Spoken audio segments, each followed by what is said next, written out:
कोथिंबीर वडी तुम्ही नेहमीच केल्या असताल, या पद्धतीने मिक्स पिठाची कोथिंबीर वडी एकदा नक्की करून पहा, तुम्हाला नक्कीच आवडेल। 5 कप इतकं कवळ्या देठासहित कोथिंबीर घेतलेली आहे, बारीक चिरून घ्यायचं आहे।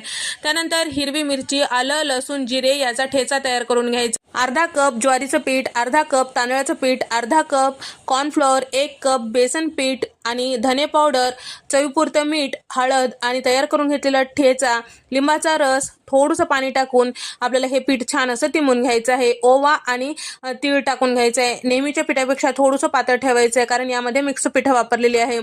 ताटाला तेल लावून घ्यायचं आहे, आपल्याला हे छान असं यामध्ये पसरून घ्यायचं आहे। वरतून तीळ लावून घ्यायचं आहे। ढोकळ्याप्रमाणे आपल्याला वाफून घ्यायचं आहे। कमी गॅसवर 20 मिनिटं वाफून घेतलेलं आहे। इथे आपलं कोथिंबीर वडी तयार झालेली आहे। थंड झालं की आपल्याला हे वड्या कट करून घ्यायचं आहे। असंच खाऊ शकता किंवा तेलामध्ये तळून घेऊ शकता, तुमच्या आवडीनुसार। तुम्हाला हा व्हिडिओ कसा वाटला नक्की कमेंट करून सांगा। डिटेलमध्ये रेसिपी पाहायची असेल तर चॅनलवर जाऊन पाहू शकता।